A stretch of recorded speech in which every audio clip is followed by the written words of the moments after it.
I'm Gene Powell. I'm president and chief creative officer of Spoke. I'm also co-founder of StartUp Toledo and co-founder of Seed Co-working, here with my partners Adam and Don. Say hi, Adam and Don. Hi, Adam and Don. And we welcome you to StartUp Toledo. A lot of familiar faces, a lot of new faces. We're really, really glad you're here. So it's with that I'd like to introduce tonight's guest speaker. We met. Do you remember how you and I met? I do. I ended up with a piece of your mail in my P.O. box. I'm 324. He's 353. And there it was. And there was this little letter addressed. It was like junk mail or something. I probably should have just tossed it. But, I was respectful of you. And it was addressed to Creatio. And I was like, Creatio. So I Googled Creatio. It's like, what's Creatio? And I learned about this really cool company right here in Toledo called Creatio.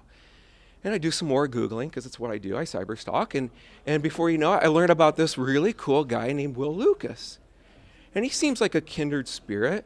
He's an entrepreneur. He's trying to grow community. He's trying to build something that's greater than himself, And we met. I reached out to you in an email, said, hey, got your mail, and you sound like somebody I want to know. Gene, that is definitely the definition of stalking.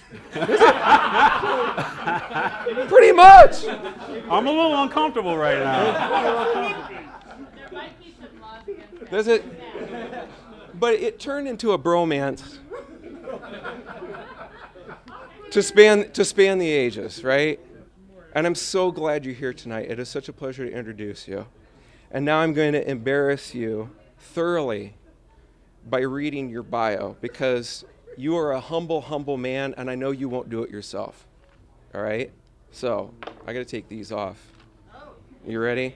Settle in. I'm just saying. Will Lucas is the founder and CEO of Classana. Hey, what do you know? A technology company that helps people build and discover custom curriculum sets. He also founded Creatio. See? It all ties together. A brand marketing technology company servicing nationally recognized brands. And is one of the few young minority TEDx organizers in the United States curating TEDx Toledo. Who's been to TEDx Toledo? Huh? Nice. Huh? Will hosts the Of 10 podcast. All right. Which highlights prominent tech personalities. The show has featured notables from Pinterest, Yahoo, Y Combinator, and others. Will was named as co-chair of President Obama's, man, we're dropping some names tonight, as President Obama's Ohio Small Business Committee, OFA, during the 2012 campaign cycle, and was appointed a state commissioner serving on the Ohio Casino Control Commission by Ohio Governor John Kasich in May 2013. He was then appointed to his second state commission, the Ohio Martin Luther King Jr. Commission, in January 2014. There's like a whole bunch of big names there. He is a songwriter and is listed as a co-writer on the track How About It, found on the second studio album Special Occasion from R&B artist Bobby Valentino. The album has sold over 500,000 copies in the United States. See, this is like shit you didn't know about Will Lucas. Okay. Will was listed in Business Insider among the 25 most influential African Americans in tech in 2013, and in the 46 most, why 46? Why not round up, right? In the 46 most important African Americans in technology in 2014. NBC News, the Griot, am I saying that right? The Griot named Lucas at number 2 in the top 10 blacks in tech to look out for in 2013. Number 2. Who was number 1? Let's see, he doesn't pay attention to this. He's like, what do I care? I'm number 2. Will graduated with an associate's degree in technical studies from the University of Toledo. He is a rocket. He's all that and a bag of chips. Please welcome Will Lucas. Love you, Will. So, if I were to go to my college advisor and say, I want to be a computer programmer, what he's going to do it showed me something that looks a little bit like this. And you can't read this, but and I don't want to talk about, the quality of these classes, et cetera. But what I want you to know, more specifically, is the limited edition of computer science classes. And this is not just reflective of our local university, but any universities anywhere. So what's important to know about this is pretty much the extent of what I'm going to get in a traditional institution anywhere. It used to be that if I was a college dropout or didn't graduate, from college, then I was regulated to work at McDonald's or the local gas station for the rest of my life. That's not true anymore. Actually, over 53% of college graduates today are unemployed or underemployed. College graduates. More surprising to me is over 60% of college graduates don't even work in the field that they studied. Now, why that's important to me is because we spend a ton of money and a lot of time studying a discipline that we actually don't even end up working in. If there are 20 people in this room, 12 of you don't work in the field that you studied. And that's sad. And so, let me give you one more stat. 51% of college graduates actually work in a field that does not require a college degree. That's actually pretty troubling. And so let's talk about this college advisor for one more second. So if I were to go to that college advisor, like I said, and I would say, I want to be a computer programmer, he's going to give me a list of classes that my particular institution has to offer. Number one, because he's paid to put me in those classes. All right. Number two, I'm going to tell you about in a second. But he can't show me Ann Arbor's New Tech Meetup or Treehouse or the guys who hang out at Seed Co-working downtown. More than likely, the field that I want to get in does not require a college degree. But that college advisor is, number one, paid to put me in those classes.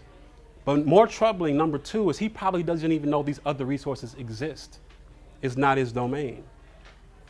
So let's talk a little bit about education for a second. I'm happy to be co-founder, and I get the chance to really quickly introduce my co-founders, of which nothing that I'm doing today would be possible. So if you could give it up really big for Don Miller and Jay Whitlow, who's hiding right now behind some tall people in the back. These are my brothers, and I'm happy to be on this journey to build a startup that we hope will touch the lives of people all around the world. So these guys, Don is working on our iOS development.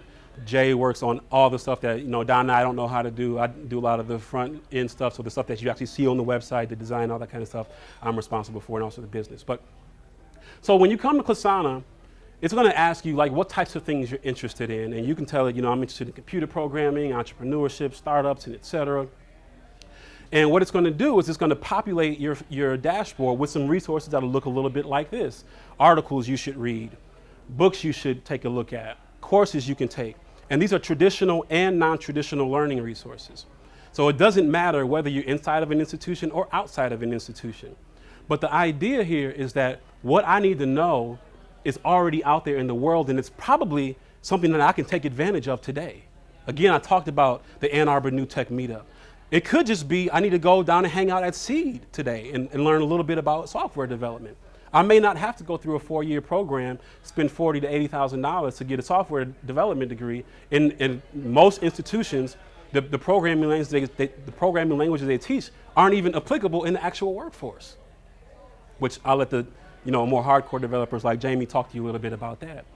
But research has shown that actually when you graduate from an institution with a 4-year degree in any type of engineering field, by the time you graduate, everything you learned is already outdated.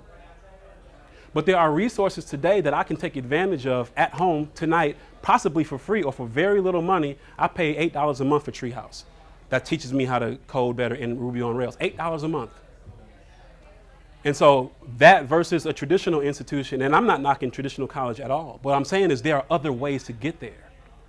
And so Jamie built he read my bio a little bit, and I won't talk a lot about myself, but I've been very fortunate. I think every stat that he talked about, I got before I even got my associate's degree. I graduated with my bachelor's this December. Yeah, me. Yeah. So, but but I was appointed by the and I'm going to talk like for 30 seconds about me. This is not about me, but it's 30 seconds if you can, flatter me for a second. So I was appointed by the governor to 2 state commissions before I had any college degree. I traveled on the mayor's delegation to China last year, or year before last, without a college degree. I was appointed to President Obama's Ohio Small Business Committee without a college degree. And what I'm saying by that was there were things that I did in my life that put me in a position to be in these positions. And what we want to do is build mentorship at scale. There were people in my life that I reached out to that reached out to me that saw something. Everybody that I know, every single person that I know that's successful today, they can tell you a story about somebody who saw them along the line and said, I see something in you. Let me show you how to get there. Every single person that I know that's successful today, every single one. There was somebody along the line. I don't care where you went to school. You could have gone to the most prestigious schools anywhere. You could have had the family with the most, high octane bloodline. Doesn't matter. There was somebody, how you like that right there? There was somebody along the line, though, that said, I see something in that kid. Let me take him and show him something. So how do we do that for the kids at Glenwood? How do we do that for the kids at Hawkins? How do we do that for the kids who don't go and don't know those folks who can take them by the hand and show them a different world? That's the life we're trying to build. How do we do that for kids in Bangladesh who have no access to mentors, who can really show them something? So what we want to do is redistribute education, if I can be so bold to say that. How do I show you the best things, agnostic of a traditional or non-traditional resource? It can be in a local institution. It could be a guru in the next village. It can be a guy who knows a little bit about cattle ranching. If you think about it, it's really just what we've grown up with before the industrial age. Before the industrial, we were farmers. And who taught you how to farm, pre-1930 or 1920? It was Grandpappy. Who taught Grandpappy? Great-Grandpappy. So knowledge has been shared throughout the history of America, but the way we do education today is on a prerequisite track towards a degree for something 60% of people actually can't find a job in. That's troubling. And so what I believe is that in this theory that I made up called actions over answers. What I do day to day says more about where I'm going than what I say out of my mouth. My actions say more about where I'm going than my answers. So there's this thing called a placement test. Everybody's in this room has probably taken it. They've been doing it for 70 years in public institutions all across the United States. You take this test and it spits out at the end of it a career that you would be good at. Mine, it said I would have been a good attorney. My wife will tell you I like to argue. My wife's in the crowd, actually, by the way. Shout out to my wife. Yeah, you clap for her. So there's this thing called this placement test. Most of you guys have probably taken it. But the problem with that test is it only spits out things that it will recommend to me based on what I say out of my mouth. So I can say I want to run a marathon next summer. But if I'm sitting on my couch eating donuts every night, watching Scandal, I don't really want to run a marathon next summer. It sounds good, but my actions aren't dictating, what I'm saying out of my mouth. But what I'm actively doing every day says more about what I'm really passionate about. So ultimately, and we're getting better at this, ultimately when you come to Klasana, the more you use it, the better it gets at recommending resources to you. So you come today and say, hey, I want to be a lawyer. But the site, as you use it, notices, this guy says he wants to be a lawyer, but he's hanging out with a bunch of software developers, or he's hanging out with a bunch of entrepreneurs, or maybe he's hanging out with a bunch of musicians. So it'll start to feed you a little bit more of that thing that you're spending more time on to see if you bite. And so the real theory behind that is something I want to show you here. And I hate to bring up the Steve Jobs thing, but he's my favorite entrepreneur of all time. But I got to tell you this. This is a quote, my favorite quote from Steve. He said, the minute I dropped out, I could stop taking the required courses that didn't interest me and drop in on the ones that looked interesting. I think he was more prophetic in that statement about the future of education than he probably even knew. Because what I believe is that the future of education is an entrepreneurial endeavor to where I can figure out what are the best ways to put me in a position to get the job that I want or to create the career for myself that I want. Any entrepreneur in the building will tell you right now, any hiring manager in the building will tell you right now, I would much rather hire somebody who can hit the ground running. Doesn't matter if they have a college degree. Because if I'm running the business and every dime counts, I'd rather hire somebody who has the skills on day one than somebody who sat in the classroom. I'm not against college at all. But what I'm saying is, even if you have the college degree, there are things outside of the institution that you need in the workforce that will bring value to your resume and help it stand out. So there are things inside and outside of an institution that you need to do to be putting yourself in a better position. So I've never told this story before. I lived in Atlanta for a couple of years. Anybody know the producers Jimmy Jam and Terry Lewis? They were back in the time, or Morris Day in the time. A couple of you guys know this. So back in the Prince days, and they produced like all of Janet Jackson's big records and all this stuff. So Jimmy Jam and Terry Lewis, I'm in the studio, and I'm sitting in the lobby of the studio. This was the time they were making this movie, Fighting Temptations, with Beyonce. So it's like, goodness, 8 years ago they were making this movie. So I'm sitting in the lobby of the studio, reading this book called What You Need to Know About the Music Business. It's a book that everybody who wants to be in the music business, everybody reads this book. What you need to know about the music business. So I'm sitting in the lobby of the studio, and Terry Lewis walks past me. And because he's with Beyonce in the back. So Terry Lewis walks past me and he looks at the book I'm reading, because obviously everybody reads the book. And he says, there's a lot more than that than you need to know. So that was like any software developer in here, any entrepreneur in here, any barbershop person in here will tell you everything you need to know is not just in a book. You need to get out there and start doing some stuff. You don't care what industry you're in. If you want to be a gas station clerk, there's more that you're going to need to know than what they teach you in training. They're going to need to teach you how to deal with the angry customer. They're going to need to you have to learn how to deal with people when they may not have enough money. What do you do? So these are things that you don't get any other place but being on the job and getting the experiences. So what we're trying to do is help people find their way to whatever it is that they want to be accomplishing in their life. So how do you do that today? Today it's really difficult to do that. So I can know Don Miller if I want to be a software developer. I can know Jay Whitlow. If I want to be a great graphic designer, maybe I know Gene Powell. If I want to know how to get involved in the startup community, I may have to know Keith. But what if I don't know any of those guys? Where do I go? You don't have anywhere to go today. So what we're building is what we call, the guidance counselor on steroids.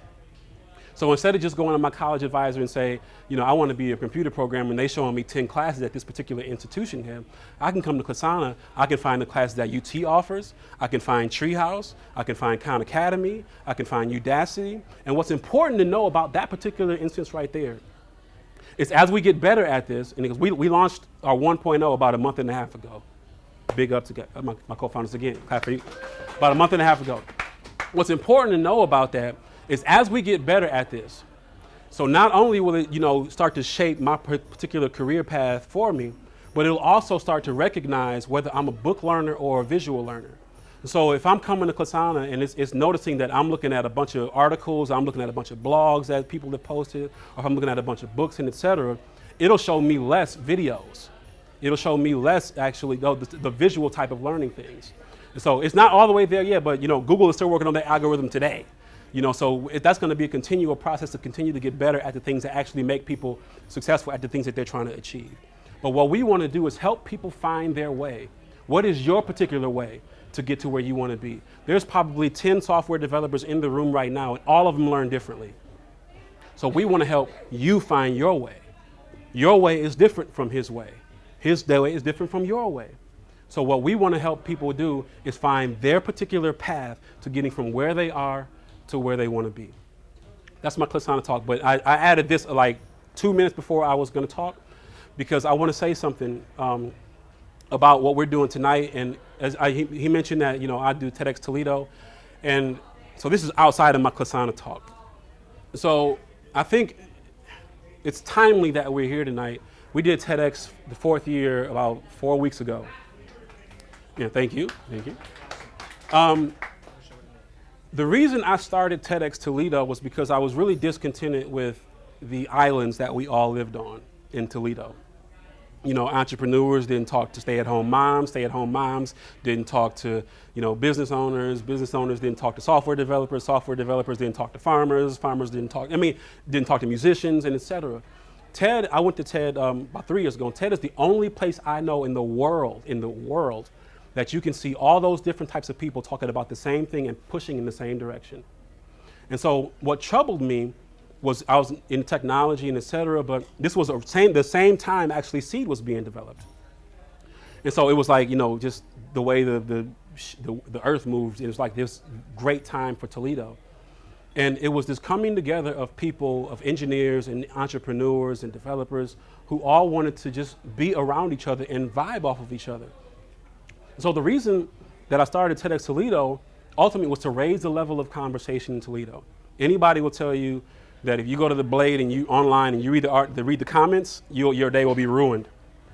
Because there's nothing good that can happen in Toledo if you read the comments on the Blade.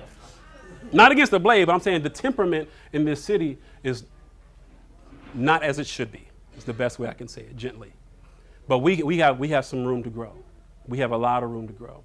And so that was the reason that I started TEDx Toledo. And the work that the Seed guys did in the beginning was fantastic for the technology community.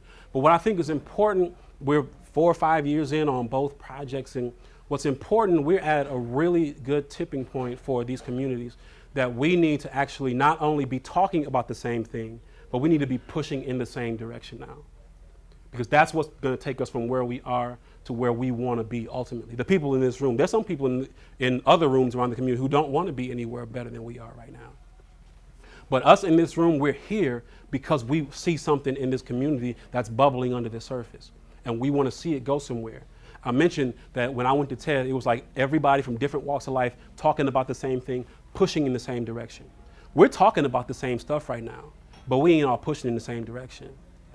There's entrepreneurs in this room who won't work with other entrepreneurs. It's too small. We're too small to have that. There's developers in this room who won't work with other developers. That's too small. We don't have the space for that. There's entrepreneurs and stay-at-home moms and farmers who need to know what's happening in this community. We need to know what's happening in that community. We need to be reaching back on both ways. So the reason I bring this up is because it's fantastic that we have Seed downtown. It's fantastic that we've done TEDx Toledo successfully for 4 years. But now we need to start pushing. We need to start pushing in the same direction. We need to start working together. Adam may have an idea for what I'm doing with Kasana that I wouldn't have thought of regardless. I'll tell you this and I'll close. I was working on, and some of you guys know that, I've been working on Kasana for 3 years. 3 years I've had this dream, and this has been burning in me for 3 years. And Gene knows that I've been through different iterations and, hiring people as subcontractors and doing all sorts of crazy stuff. And it didn't really start to hit for me until Don agreed to join as a co-founder and when Jay agreed to join as a co-founder. But what had to happen to me? What had to happen to me was I had to let go of some control, which is what we don't want to do. We have issues with that. Any business person will tell you, and there's some seasoned business folks around here will tell you, you don't get anywhere without having a team. I don't care how good you think you are. You can't sweep the floors and code at the same time. You can't code and sell it at the same time. You all got to pick up something. And so thankfully to my wonderful co-founders who picked up where I lacked, and I pick up where they may perceivably lack, we can all push in the same direction and hopefully build something that will change the world. Thank you.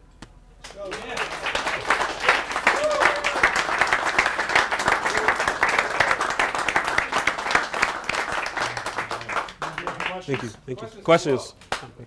So with TEDx, do you do that annually, or are there smaller events throughout the year? I'd like to. We do it the third Thursday of September every year.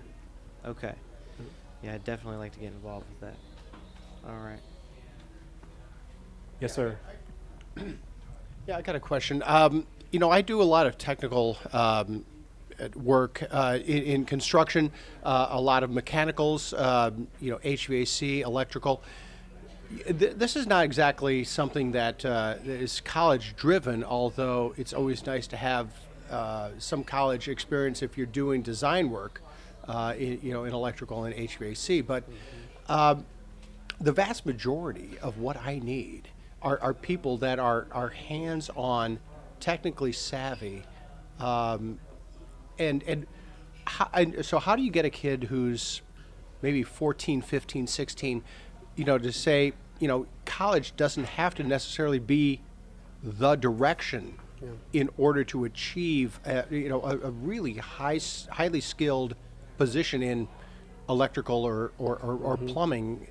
This is I know it's a little bit different in one way, in that, this is not necessarily a college-oriented process, but the trades.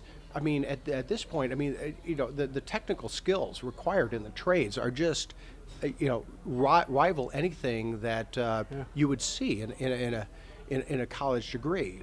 And are you addressing that directly? So I'll give you a couple different things. Number one, I'm not against college at all, because I believe college has all, effects on the fringes, the social experience that people, this is the first time I've been out of my mom's house.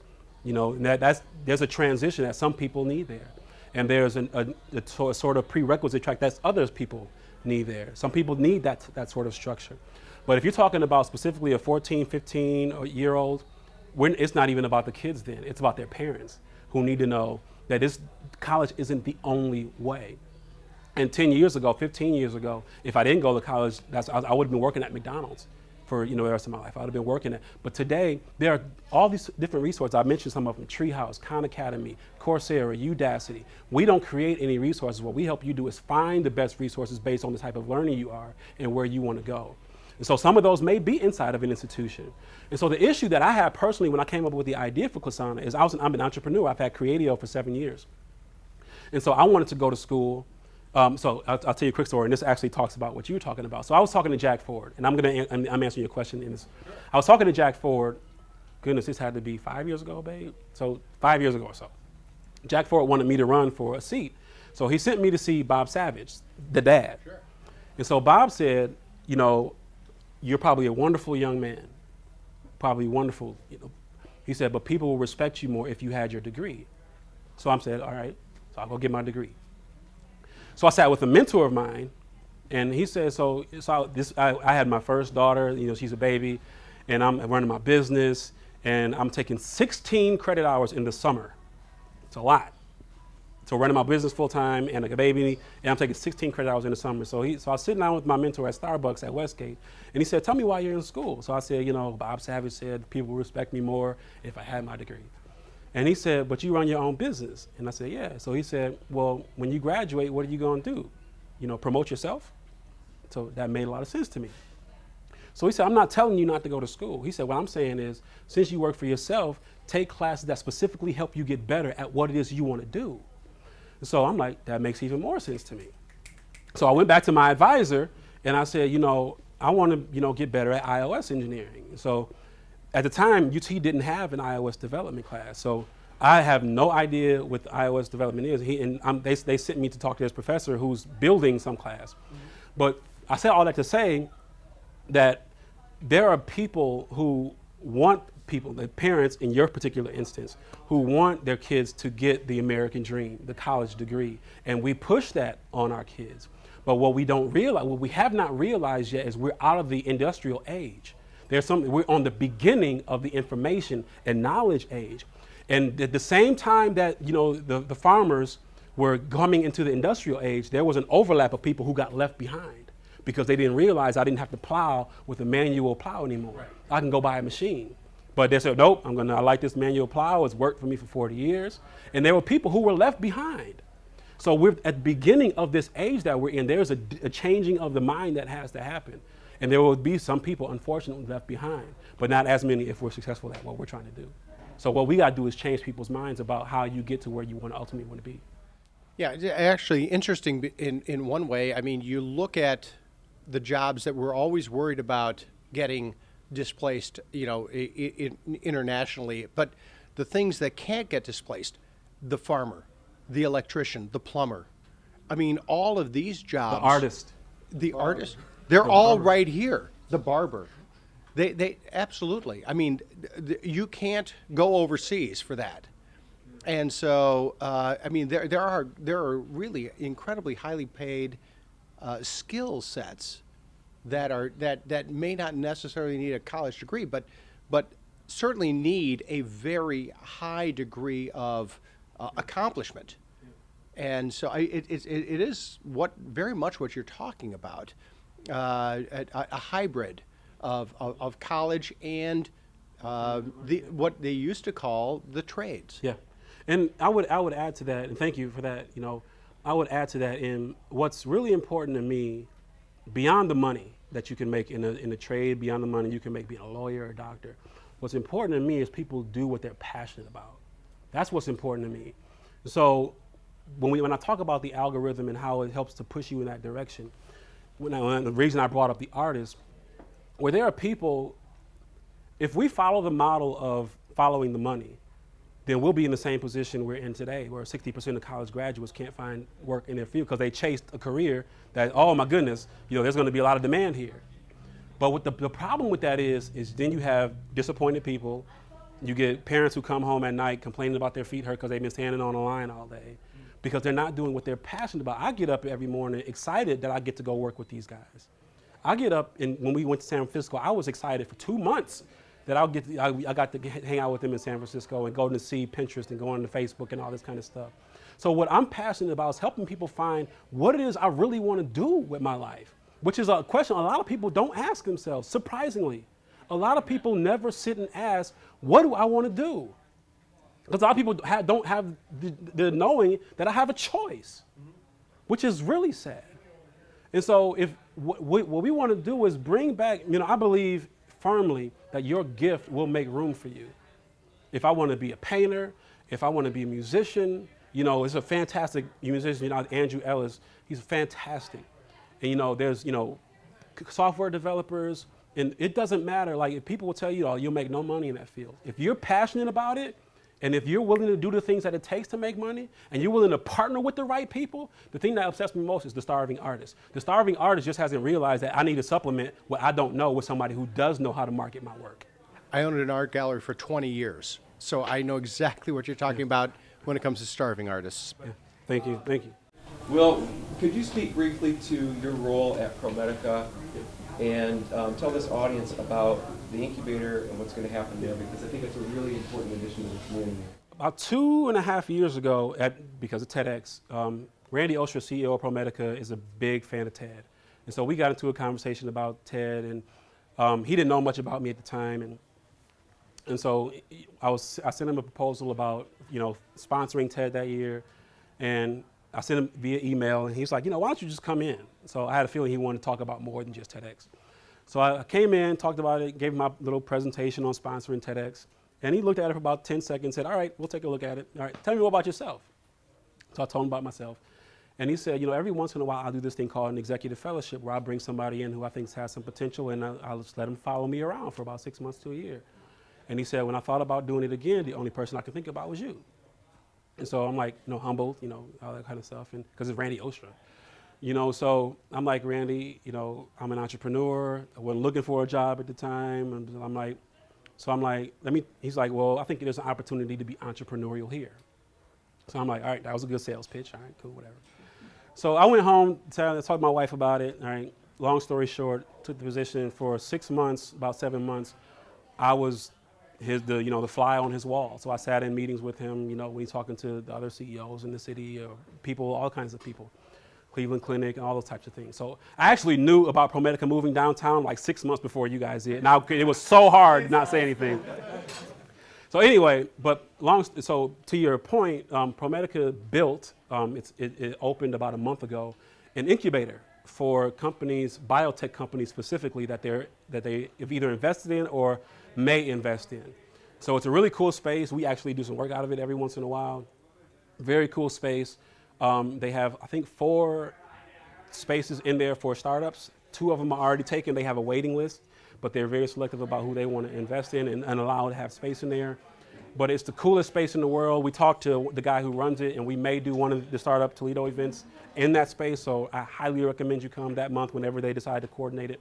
But ProMedica has partnered with the Cleveland Clinic and a consortium of other healthcare providers to fund biotech companies. And if you are building those types of things, you want to talk to those guys. So, yeah. Was it a comment, Stuart, or did you want me to? Oh. Well, just for making education available and letting it's child-led learning. So it's for kids who want to explore.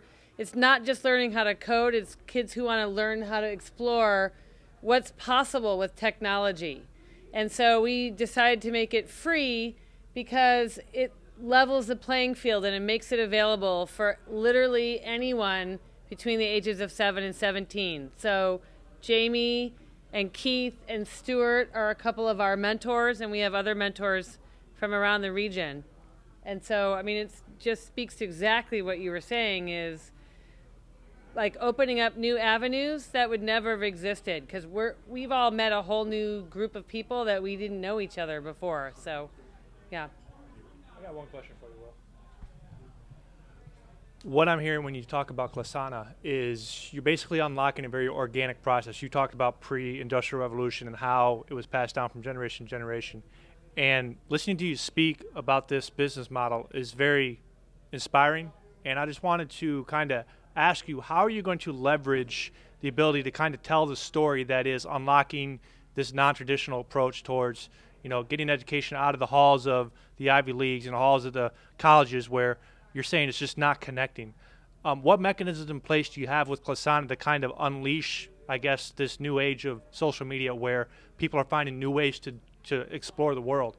And as they discover Klasana, are there any measurables? Are there any mechanisms in place where we can kind of track progress and kind of see exponential growth towards taking this new approach towards education? And could you perhaps speak to that? Yeah, I can speak to both. So I think both of those questions have the same answer, is we've got some ideas, but we're continuing to get better. So my thought, specific to how we get people to see this new way of learning, is number one, it's not a new way of learning.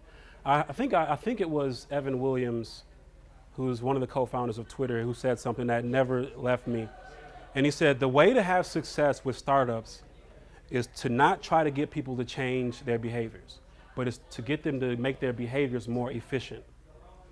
And so what we're trying to do is not get anybody to take any new path than they've already taken, but we want to help what they're already doing. I'm already having lunch with Don, and we're talking about startups. I'm already reading, you know, something you may post to Twitter. I'm already doing those things.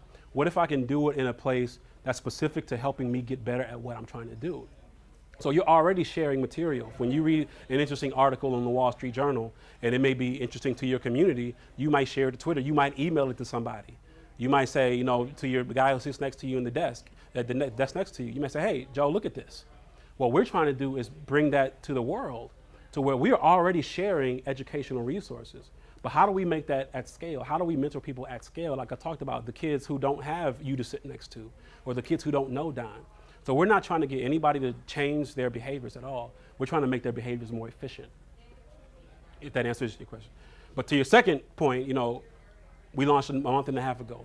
There are a lot of things that we're going to learn. People ask me about our business model, and I can tell you about advertising. I can tell you about, you know, we have some cool ideas to get people to create custom subdomains, so like maumevalley.klasana.com. I can tell you about all that kind of stuff, but none of it's been tested. You know, so until we get out in there and test it, you know, we can have all the ideas in the world. So, but it's too early to really give anything definitively on that. Will? Thank you. Thank you. Thank you.